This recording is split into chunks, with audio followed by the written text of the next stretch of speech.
again, more 2-minute work. We had a red zone period, and then we hit a couple situations like we do every day that can come up in the game. Any questions? Coach, how encouraging was it to end practice with the way you did that touchdown? Well, look, it was more encouraging than the way the 2-minute drill started. We had penalty. We're working through some of that, and I've said this repeatedly. There kind of ebbs and flows to some of these drills, and the first set of 2-minute reps were, need a field goal, and then the last roll was need a touchdown. So, what else? Justin Simmons and Gregory, you give them a little time off. Yeah. Is that for rest and also to see Just being smart. other combinations? Yeah, just being smart. If a player, Randy kind of tweaked an ankle a little bit on his interception, he came out, practiced, but we were just smart about, how much we were going to do with him. Justin was doing well, and, we're going to do that throughout this camp. You talk about installs and the 2-minute stuff.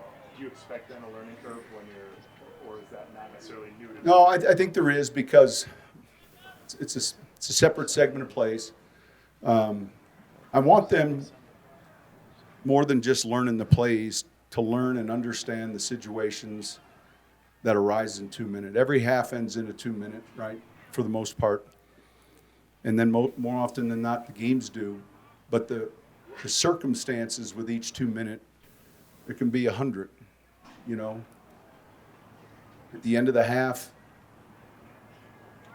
you're thinking, hey, let's get in field goal range. Maybe you get more aggressive if you cross the 50 and there's still enough time on the clock. And at the end of the game, all those situations that take place relative to timeouts, if you have them, if you don't have them, and then, what are the ways that you get down the field, and then what do you expect defensively to defend? So, we covered Hail Mary, we covered St. Pat's. There's some nuances within the framework of those situations. And like I said, we've got 10 more in 2-minute that we'll have to cover that come up in games that our guys have to understand. We don't have timeouts. We need a chunk play. We get it. Receiver slides. We get up, clock the ball. All those type of things they have to understand, and we have names for them. So, yeah, there's an element of the plays that they have to study, but then they have to understand the situation. So the first bit of information is right there on the scoreboard. Timeouts, time, score. And then hopefully we get where everyone's thinking the same way. How important is it, because you stop practice and gather everybody to discuss it, how important is it that every guy on the roster understands every one of these situations, not just the players on the I think field it's involved? important enough, or else I probably wouldn't bring everyone up, but this game has a tendency to lead to, well, if it doesn't pertain to me, then I don't need to know it.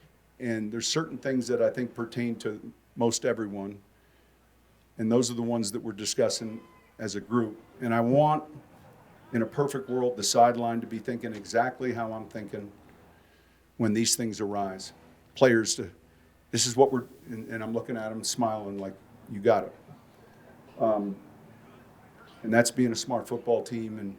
And so, but we've got a board of 48 of them in there, 50 of them. We check them off. We put a check every time we've covered it.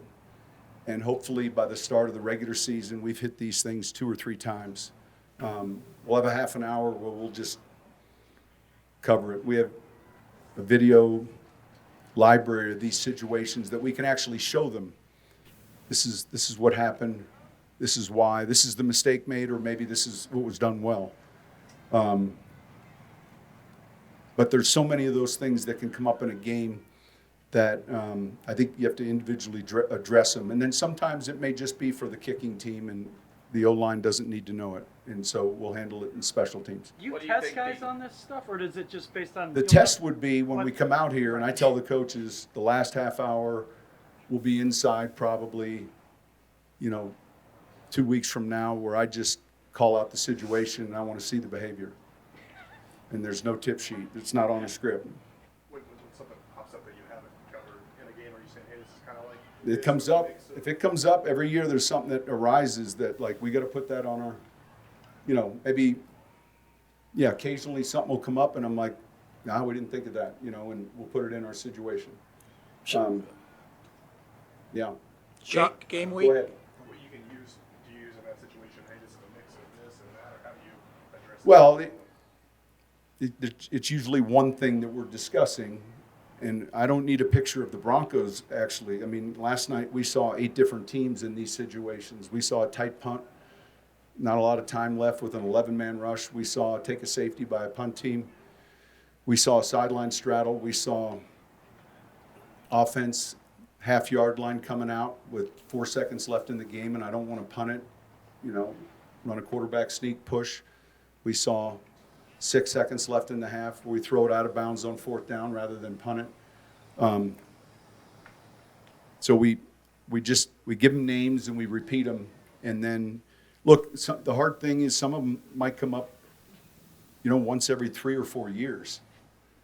But yet we got to cover it. Sean, how challenging is it when you have to no pads, some pads, full, to get the right evaluation, the right effort without it being? Yeah, I mean, really, we have 3 dresses right now. We're full. Today was half, which is very close to being full. It's shoulder pads and helmets, and then the change is when we're just in helmets and shells. So when we're in helmets and shells, it's a little bit more difficult. To your point, when we're in half or full and we're going. What's How your has take, the, Sean, on what you've seen from Drew Sanders so far this training camp? Good. There's a learning curve, and yet, man, you see physicality, you see speed, his stature, his length, all of those things. He's going to be someone that does a lot of things for us. We see him certainly getting reps in the kicking game. I've been encouraged. How is the mental discipline and focus of the team so far? Well, if you ask a coach that question, it's probably never going to be the perfect answer, but it's getting better. It's something that I get back to the pre-snap penalties from a year ago, and that's before we ever snapped the ball. That was something we struggled with on both sides of the ball, and so that has to get better. I mentioned before, you begin to learn how to win, but you also start by figuring out how not to lose. So I think they're eager. I think they're working hard. I just finished telling them this weekend, typically around the league, years ago, used to be a scrimmage weekend. You guys have covered this team for a while. Hall of Fame weekend was always a Saturday scrimmage, 1s versus 2s, 2s versus 1s, 3s versus 3s. And, you'd have maybe 80 plays. That's changed a little bit over the years. We got good work in today. They'll be off tomorrow and then back at it Monday. But I think it's something that, and look, part of that's bringing in the right players too. The procurement of who you're bringing in. You had said you were going to play your starters in the preseason. Is that? Yeah, I haven't shelled it out yet, but they're going to play. We'll figure out how many snaps. We typically break a game into 3 phases: first, second, third phase, and then special teams. We might just do 2 phases, but we'll have a plan, especially as we get into next week. I've got a few notes written down, so I don't have a pitch count. I don't have an exclusion list as if someone's got a light injury that we back. But I mean, we can expect to see our guys play a little bit. That would include Russell, right? Yeah, that would include. He's a player. How does a Friday game next week sort of affect your middle of the week of practice?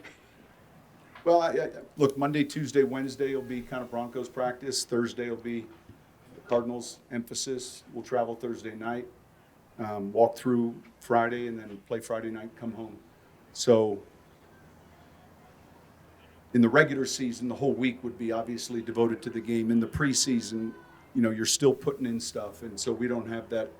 We're not Monday starting on Arizona. That'll come later in the week. Sean, how do you like having just 3 preseason games? We know players like it, but Yeah, it's fine. This is the first time, I think, for me. I think, what was the first year they started doing it? Last year, I thought it was last. Oh, what's it? Yeah, so this is a All third right, year. so it happened once. I can't recall. So it must not be something I dislike. I mean, Yeah. I think it's fine. We can create the practice environments we want, and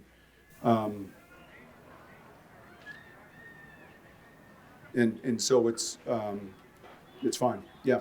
How is it as a coach that with the roster cut down date changing a little bit for you guys to be able to evaluate maybe some guys a little bit longer than normal? Well, I think what you're referencing is we're back to one cut down, which is kind of what I'm used to, but I know there's been years where we went, to 70, 75, and then down to 53. I think the key is, when you get to 53, there's a lot of players, 32 teams, going from 90 to 53. Now, I know a lot of players are going to go to the practice squad, but I don't know the math between 53 and 90. 37. 37 times 32. Immediately, that's a lot of players that are available. And so I don't mean there's stress that way, but, man, there's players when that happens. And that's how we found Taysom Hill. He was one of those players, and at midnight, we're looking at film and keep looking, and we're looking at another player. Ed McCaffrey's son is who we were looking at, Max. And then we see this other guy, and then we look for more film, and then by the time it's 1 a.m, we're going to put a claim in for him, and we get awarded a real good football player. So I'd say a lot of time and energy spent on the right 53. That's what I think about, the right 53. And we tried to educate our players not to just look in the line in front of them.